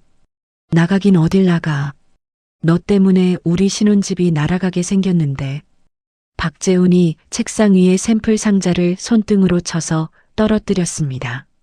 샘플로 진열해둔 가을 신상 의류들이 바닥에 흩어졌어요. 박재훈 씨, 그만하세요. 여기 직원들 다 있어요. 저는 두 손을 들어 박재훈을 막았습니다. 직원이고 뭐고. 너 같은 년 때문에 우리 인생이 망가졌어. 박재훈이 옆에 있던 디스플레이 매대를 발로 걷어찼습니다. 유리 진열장이 와장창 깨지는 소리에 직원들이 비명을 질렀어요. 강윤아는 그 옆에서 휴대폰을 들고 영상을 찍고 있었습니다. 형님, 이것 좀 보세요. 우리 신혼집 가압류 통지서. 강윤아가 종이 한 장을 제 얼굴 앞에 들이밀었어요. 동서, 그거 동서 어머니가 해결하실 일이에요. 제가 보는 거 아니고요. 저는 손으로 종이를 천천히 밀어냈습니다. 김미경이 신고를 하려고 휴대폰을 들었어요. 저는 김미경의 손을 살짝 잡았습니다. 미경 씨, 일단 직원들 다 안쪽 사무실로 들어가게 해줘요. 저는 작게 속삭였습니다. 김미경이 떨리는 손으로 다른 직원들을 안쪽으로 안내했어요. 저는 그 사이를 막아서며 박재훈과 강윤아를 정면으로 마주봤습니다. 박재훈 씨, 한 번만 더 손 떼면 경찰 부를 거예요. 저는 휴대폰을 손에 쥐며 말했어요. 불러봐. 어디 한번 불러봐. 박재훈이 침을 튀기며 소리를 질렀습니다. 저는 그 자리에서 112를 눌렀어요. 박재훈이 흠칫 멈추는가 싶더니 마지막으로 책상 위 노트북을 바닥에 던지고 강윤아의 손을 잡아 끌었습니다. 두고 보자. 우리 진짜 가만 안 둬. 박재훈이 침을 뱉고 사무실을 나갔어요. 강윤아도 부츠 소리를 또각거리며 따라 나갔습니다. 저는 그제야 다리에 힘이 풀려 부서진 진열장 옆에 주저앉았어요. 바닥에 흩어진 옷가지들과 깨진 유리 조각이 눈에 들어왔습니다. 한 벌 한 벌 디자인하고 샘플 만들고 모델 입혀 사진까지 찍은 옷들이었어요. 그 위로 박재훈의 발자국이 시커멓게 찍혀 있었습니다. 저는 깨진 진열장에서 옷 한 벌을 천천히 주워 가슴에 안았어요. 참았던 눈물이 그제야 한 방울 떨어졌습니다. 그날 밤 저는 오피스텔에 돌아와 한참을 침대에 누워 있었어요. 천장이 빙빙 도는 것 같았습니다. 휴대폰을 열어보니 환불 요청 메시지가 100건이 넘게 쌓여 있었어요. 거래처 한 곳에서는 이번 시즌 입점을 보류하겠다는 통보 메일이 와 있었습니다. 매출 그래프는 하루 만에 절반으로 꺾여 있었어요. 저는 휴대폰을 가슴 위에 올려놓고 천장을 봤습니다. 이게 다 무슨 일인가 싶었어요. 이혼장 던지고 사흘 만에 평생 일군 회사가 휘청이고 있었습니다. 그때 박재민에게서 모르는 번호로 문자가 한 통 들어왔어요. 지수야, 나야. 번호 바꿨어. 한 번만 통화하자. 저는 답하지 않고 화면을 닫았습니다. 2분도 채 되지 않아 또 문자가 왔어요. 엄마가 인터넷 글 다 내릴게. 소송만 취하해줘. 3억은 우리가 어떻게든 갚을게. 응. 한 번만. 저는 휴대폰을 침대 옆으로 던졌습니다. 입에서 헛웃음이 새어나왔어요. 저 사람들 머릿속에는 처음부터 끝까지 돈이었습니다. 사과는 없었어요. 미안하다는 말도 잘못했다는 말도 다 거래의 조건일 뿐이었습니다. 저는 베개에 얼굴을 묻었어요. 며칠 전 캔맥주를 들고 창가에 앉아 자유를 만끽하던 제 모습이 까마득하게 멀게 느껴졌습니다. 그새 다시 진흙탕에 처박힌 기분이었어요. 베개에 얼굴을 묻은 채로 한참을 누워 있다가 저는 천천히 몸을 일으켰습니다. 화장실로 들어가 차가운 물로 얼굴을 씻었어요. 거울 속 제 얼굴은 퉁퉁 부어 있었습니다. 저는 그 얼굴을 한참 들여다보다가 작게 중얼거렸어요. 한지수, 여기서 무너지면 저 사람들이 이기는 거야. 저는 거울 속의 저에게 또박또박 말했습니다. 저 인간들은 제가 도망가기를 기다리고 있었어요. 사업장 무너지고 정신적으로 무너지고 그래서 결국 3억 갚아주고 합의해주기를. 그게 그들이 그리는 그림이었습니다. 그 그림 안으로 들어가 줄 마음은 추호도 없었어요. 저는 거울 앞에서 천천히 머리를 빗었습니다. 빗질 한 번에 머릿속도 정리되는 기분이었어요. 수건으로 얼굴을 닦고 식탁 앞에 앉아 노트를 펼쳤습니다. 지난번 정혜성을 만난 그날 밤 새벽 내내 적어 내려갔던 그 노트였어요. 저는 새 페이지를 펼치고 펜을 들었습니다. 첫 줄에 한 문장을 적었어요. 이번엔 방어가 아니라 정면 돌파. 저는 그 아래에 해야 할 일들을 하나씩 적어 내려갔습니다. 사이버 명예훼손 고소, 영업방해 고소, 손해배상 청구, 거래처에 보낼 해명문, 그리고 회사 공식 계정에 올릴 진실 게시물. 한 줄 한 줄 적어 내려갈 때마다 가슴 안쪽이 단단해지는 기분이었어요. 정혜성에게 짧은 문자를 보냈습니다. 내일 아침 일찍 사무실 가도 될까요? 의논 드릴 게 많아요. 저는 휴대폰을 식탁에 내려놓고 의자에 등을 기댔어요. 잠시 후 답장이 왔습니다. 8시에 사무실 문 열어두겠습니다. 커피 한 잔 준비해 둘게요. 저는 그 답장을 읽고 작게 웃었어요. 창밖으로는 새벽이 천천히 밝아오고 있었습니다. 오늘 하루도 내일 하루도 쉽지 않을 거라는 걸 저는 알았어요. 하지만 이번엔 도망갈 생각이 없었습니다. 저는 식탁 위에 노트를 덮고 자리에서 일어났어요. 아침이 오기 전에 옷을 갈아입고 외출 준비를 시작했습니다. 다음 날 아침 정혜성의 사무실 문을 열고 들어섰을 때 책상 위에는 따뜻한 커피 2잔이 놓여 있었어요. 저는 가방을 내려놓고 의자에 앉았습니다. 정혜성이 노트북을 열고 저를 봤어요.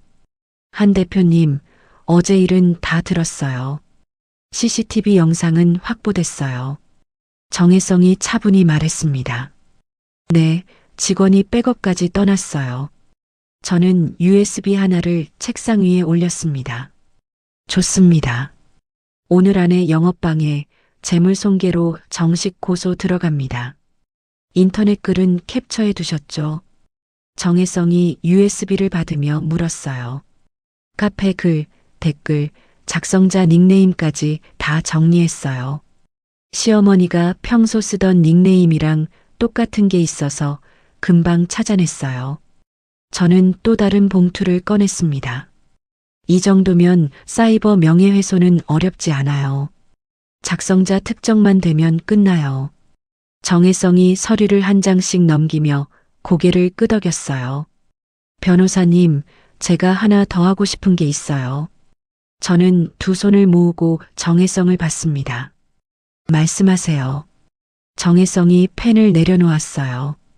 고소만 하면 시간이 너무 오래 걸려요. 그동안 매출은 계속 빠지고 거래처는 다 떨어져 나갈 거예요. 그래서 저는 정면 돌파를 하려고요. 저는 가방에서 노트 한 권을 꺼냈습니다. 정면 돌파라. 정혜성이 눈을 살짝 가늘게 떴어요. 우리 회사 공식 계정에 모든 걸 다 올릴 거예요. 시어머니 명의 도용 증거, 대출 강요 녹취 일부, 어제 영상까지. 사실만, 증거만 가지고요. 저는 노트를 펼쳐 정혜성에게 보였습니다.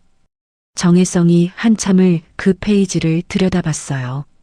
한 대표님, 이거 양날의 검이에요.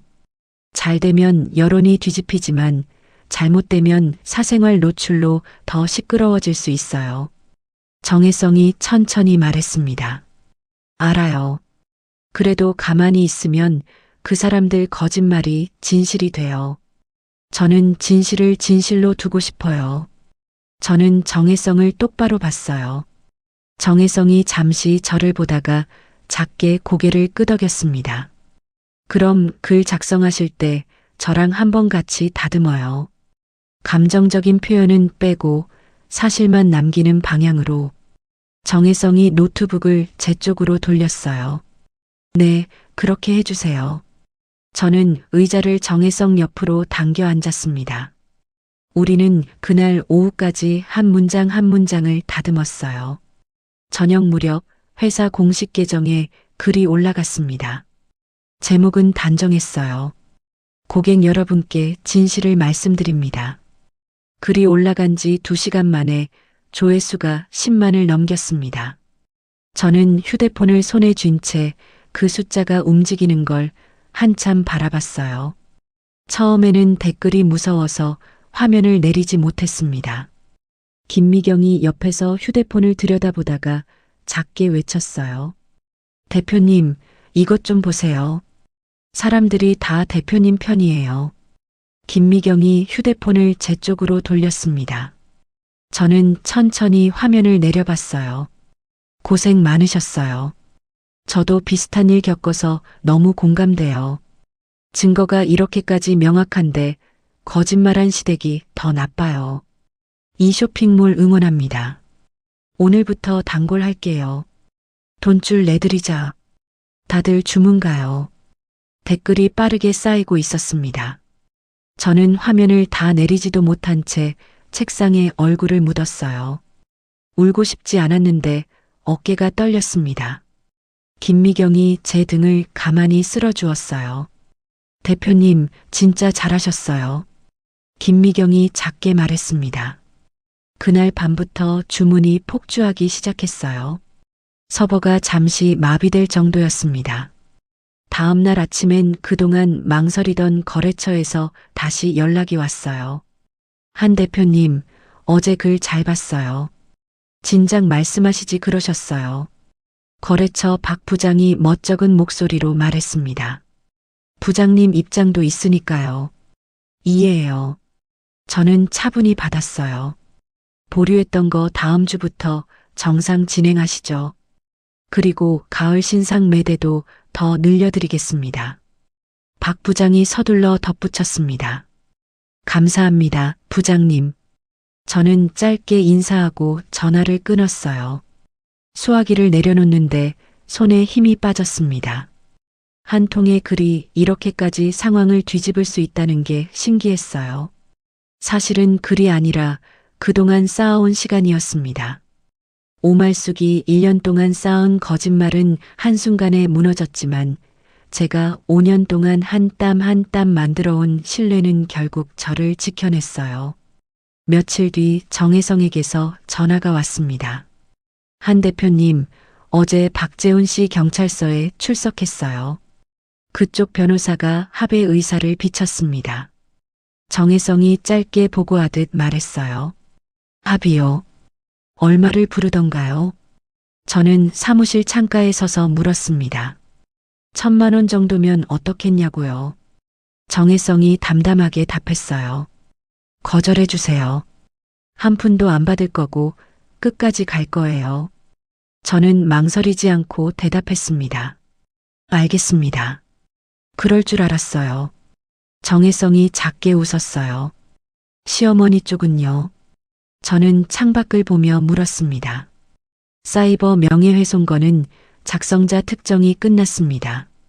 시어머니 본인 휴대폰으로 접속한 기록이 다 잡혔어요. 본인이 부인하기 어려울 거예요. 정혜성이 차분히 설명했어요. 남편은요? 저는 창문에 비친 제 얼굴을 봤습니다.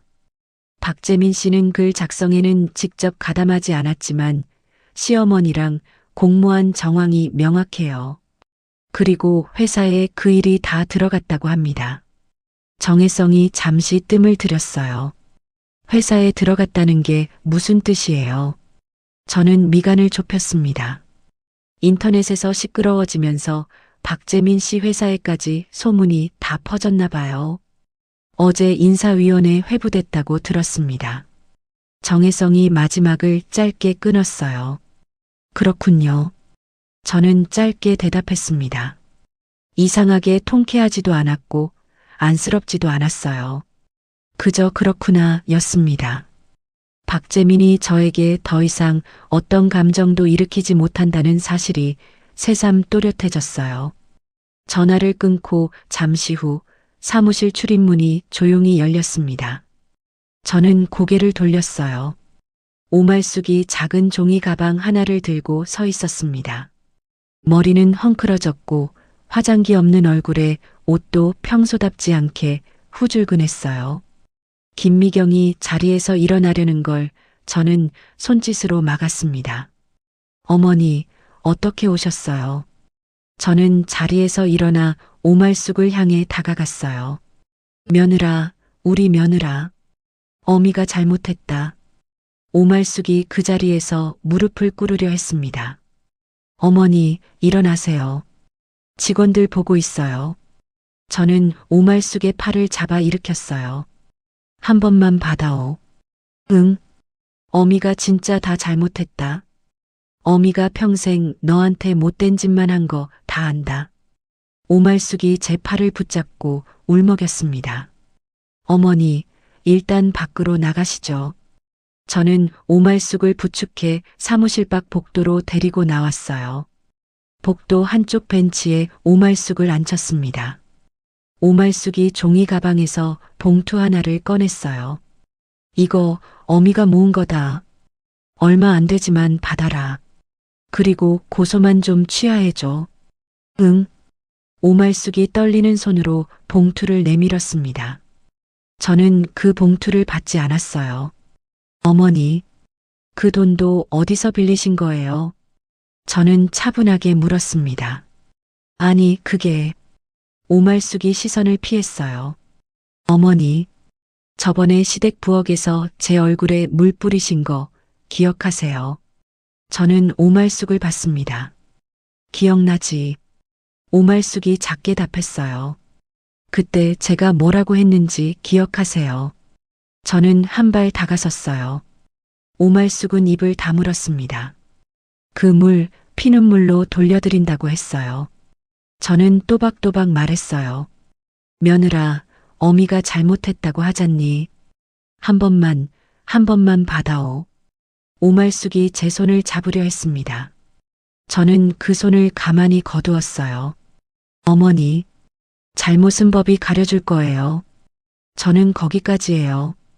저는 자리에서 일어났습니다. 한지수, 너 정말 이렇게까지 할 거니? 한 식구였잖니. 오말숙이 매달리듯 소리를 높였어요. 어머니가 처음부터 저를 식구로 안 보셨잖아요. 지갑으로만 보셨잖아요. 저는 뒤돌아서며 짧게 말했습니다. 오말숙이 벤치에 그대로 주저앉아 흐느꼈어요. 저는 그 울음소리를 등 뒤에 두고 사무실로 돌아왔습니다. 문을 닫는데 손이 한 번도 떨리지 않았어요. 자리에 앉으니 김미경이 따뜻한 차 한 잔을 내려놓아 주었습니다. 대표님 괜찮으세요? 김미경이 조심스레 물었어요. 괜찮아요. 진짜로요. 저는 차를 한 모금 마셨습니다. 입안에 따뜻한 기운이 천천히 퍼졌어요. 이상하게 마음이 가벼웠습니다. 오랫동안 가슴 한구석에 박혀있던 가시 하나가 그 순간 빠져나간 기분이었어요. 저는 창밖을 봤습니다. 가을 햇살이 사무실 바닥에 길게 떨어져 있었어요. 그 햇살을 한참 바라보다가 저는 다시 모니터로 시선을 돌렸습니다. 새로 들어온 주문 알림이 쉴 새 없이 울리고 있었어요. 그 소리가 그 어떤 음악보다 듣기 좋았습니다. 계절이 2번 바뀌었습니다. 이혼 판결이 확정되던 날 저는 법원 앞 계단을 천천히 걸어 내려왔어요. 정혜성이 옆에서 함께 걸으며 짧게 한마디를 했습니다. 한 대표님, 끝났어요. 진짜 끝났습니다. 정혜성이 차분하게 말했어요. 네, 다 끝났네요. 저는 하늘을 한번 올려다봤습니다. 구름 한 점 없는 푸른 하늘이었어요. 재산 분할에서 박재민 쪽은 단 한 푼도 가져가지 못했습니다. 회사 지분과 모든 부동산이 결혼 전 형성된 자산으로 인정받았고 위자료까지 제가 전액 승소했어요. 판결문을 받아든 손이 떨릴 줄 알았는데 신기하게도 담담했습니다. 무거운 외투 하나를 벗어 옷장에 거는 기분이었어요. 법원을 나와 차에 올라타기 전 정혜성이 잠시 머뭇거리다 말을 꺼냈습니다. 한 대표님, 오늘 저녁에 시간 괜찮으시면 식사 한번 하실래요? 축하 자리로. 정혜성이 살짝 멋쩍게 웃었어요. 좋아요. 직원들이랑 회식 잡았는데 변호사님도 같이 가요. 저는 환하게 웃었습니다. 아, 회식이요. 그럼 다음 기회에. 정혜성이 어색하게 머리를 긁적였어요. 저는 그 모습을 보고 작게 웃었습니다. 정혜성의 마음이 어디로 향하는지 모르지 않았어요. 하지만 지금 제 마음에 들릴 사람은 오직 한 명뿐이었습니다. 제 자신이었어요. 변호사님, 진짜로 고마웠어요. 변호사님 아니었으면 저 어떻게 됐을지 몰라요. 저는 정혜성을 향해 고개를 숙였습니다. 제가 한 건 별로 없어요. 한 대표님이 다 결정하고 한 대표님이 다 해내신 거예요. 정혜성이 진심으로 말했어요. 저는 정혜성과 가볍게 악수를 하고 차에 올랐습니다. 운전대를 잡고 한참을 그 자리에 앉아 있었어요. 백미러로 멀어지는 법원 건물을 한번 보고 천천히 엑셀을 밟았습니다. 며칠 뒤 김미경이 사무실로 들어오며 슬쩍 입을 열었어요. 대표님, 저 어제 이상한 얘기 들었어요. 김미경이 머뭇거리며 자리에 앉았습니다. 무슨 얘긴데요? 저는 모니터에서 시선을 떼고 김미경을 봤어요. 전 사장님이요. 회사에서 권고사직 받고 나오셨대요. 지금은 대리운전 하신다고 들었어요. 김미경이 조심스럽게 말했습니다. 저는 잠시 마우스 위에 손을 올린 채 멈췄어요. 한때 같은 침대를 쓰던 사람이 길거리에서 핸들을 잡고 있다는 얘기였습니다. 그런데 이상하게도 가슴 한구석이 아프지 않았어요. 오히려 그저 멀리 떠 있는 남의 일처럼 느껴졌습니다. 그래요. 알았어요. 저는 짧게 답하고 다시 모니터로 시선을 돌렸어요. 대표님 괜찮으세요? 김미경이 걱정스럽게 물었습니다. 미경 씨, 저 정말 괜찮아요. 그 사람들 얘기는 이제 저한테 다른 동네 뉴스 같아요. 저는 살짝 웃으며 말했어요. 그리고 하나 더 있는데. 김미경이 또 머뭇거렸습니다. 말해봐요. 저는 의자를 돌려 김미경을 정면으로 봤어요. 시동생분이요.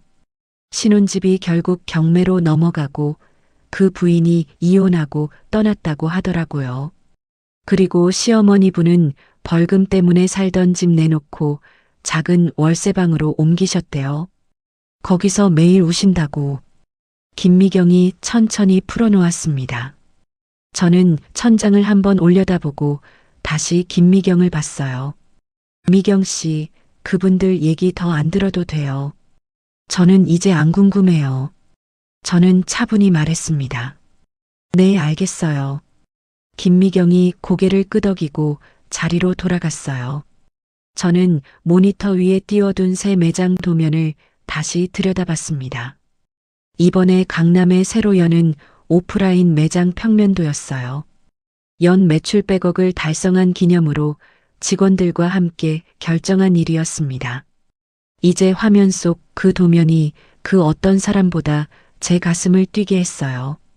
그날 저녁 저는 부모님 산소에 다녀왔습니다.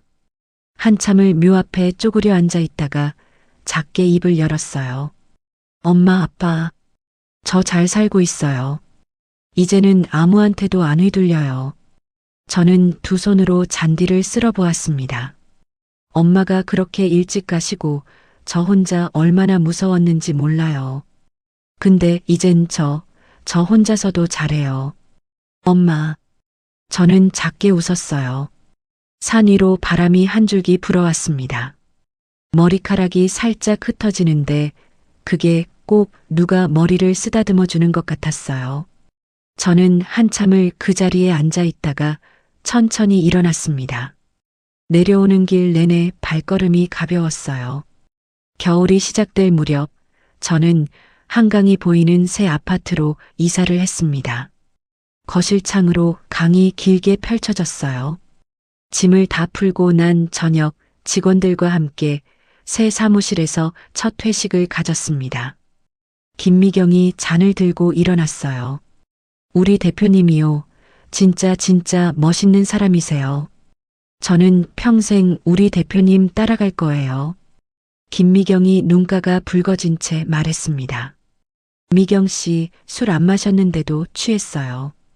저는 잔을 부딪히며 웃었어요. 진심이에요, 대표님. 김미경이 웃으며 잔을 비웠습니다. 저도 따라서 잔을 비웠어요. 입안에 차가운 샴페인 거품이 사르르 녹았습니다.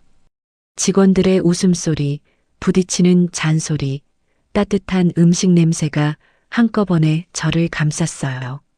한때 저 사람들을 등 뒤에 숨기고 떨리는 손으로 시동생을 막아서던 그 사무실이 이제는 이렇게 따뜻한 자리로 채워져 있다는 게 신기했습니다. 집으로 돌아온 그날 밤 저는 창가에 서서 한강 야경을 한참 바라봤어요. 강물 위로 다리의 불빛이 길게 비쳤습니다. 저는 따뜻한 차 한 잔을 손에 쥐고 소파에 앉았어요. 인터뷰 잡지에 보낼 원고를 한 번 더 들여다봤습니다. 얼마 전 어느 잡지에서 자수성가 여성사업가 특집으로 저를 인터뷰했어요. 기자가 마지막에 던진 질문이 한 줄로 적혀 있었습니다. 힘든 시간을 어떻게 버티셨나요? 그 옆에 저는 단정하게 한 줄로 답을 적어 놓았어요. 버틴 게 아니라 버릴 줄 알아서 살아남았습니다. 저는 그 문장을 한참 들여다보다가 노트북을 덮었습니다. 다음 날 아침 저는 평소보다 일찍 눈을 떴어요. 창밖으로 햇살이 거실 가득 들어와 있었습니다. 저는 천천히 부엌으로 가 커피를 내렸어요. 원두향이 집 안을 채웠습니다. 화장대 앞에 앉아 거울을 봤어요.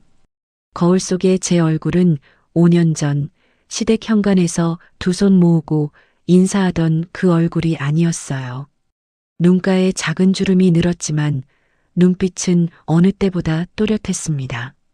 저는 빗으로 머리를 단정하게 빗어 넘기고 가벼운 화장을 했어요. 오늘은 강남 새 매장 인테리어 현장을 보러 가는 날이었습니다. 차 키를 들고 현관에서 신발을 신는데 휴대폰이 짧게 울렸어요. 정혜성이었습니다. 한 대표님, 오늘 매장 가시죠. 점심에 잠깐 들를게요. 직원분들 드시라고 떡 좀 사갈게요. 정혜성의 문자였어요. 네, 변호사님. 오세요. 매장 보고 같이 점심 먹어요. 저는 짧게 답을 보냈습니다. 휴대폰을 가방에 넣고 신발끈을 마저 묶었어요. 거울에 비친 제 모습을 한 번 더 보고 현관문을 열었습니다. 복도로 나서니 아침 바람이 코끝을 스쳤어요. 가을이 거의 다 지나고 겨울이 막 들어오는 그런 공기였습니다. 저는 천천히 숨을 들이마셨어요. 폐 안쪽까지 차가운 공기가 가득 들어찼습니다. 오늘 하루도 내일 하루도 다음 달도 다음 해도 모두 제 것이었어요. 누구의 며느리도 누구의 아내도 아닌 한지수의 시간이었습니다. 저는 엘리베이터 버튼을 누르고 잠시 그 자리에 섰어요. 입꼬리가 천천히 올라갔습니다. 엘리베이터 문이 열리고 저는 안으로 걸어 들어갔어요. 거울에 비친 제 얼굴이 환하게 웃고 있었습니다. 한지수의 이야기는 여기서 마무리됩니다. 가족이라는 이름 아래 끝없는 희생을 강요당하던 한 사람이 마침내 자신을 지키기 위해 단호하게 칼을 들었습니다. 참는 것이 미덕이라는 말, 가족이니까 이해해야 한다는 말, 그 말들이 한 사람의 인생을 얼마나 갉아먹을 수 있는지를 한지수의 5년이 보여주었어요. 누군가는 한지수가 너무 모질다고 말할지도 모르겠습니다. 하지만 한지수가 모질지 않았다면 오늘 그녀의 회사도 자산도 평온한 아침도 남아있지 않았을 거예요. 부당한 관계를 끊어내는 일은 차가운 일이 아니라 자신을 살리는 가장 따뜻한 결단입니다. 누군가의 ATM으로 살아가고 있다고 느끼는 분이 계시다면 한지수의 이야기가 작은 용기가 되었기를 바랍니다. 버티는 것만이 답은 아닙니다. 때로는 버리는 것이 나를 지키는 가장 빠른 길이 되기도 하니까요. 오늘도 자신의 삶을 묵묵히 살아내고 계신 모든 분들을 진심으로 응원합니다. 이야기를 끝까지 들어주신 분이 계시다면 잘 들었다고 댓글 하나만 남겨주세요. 감사합니다.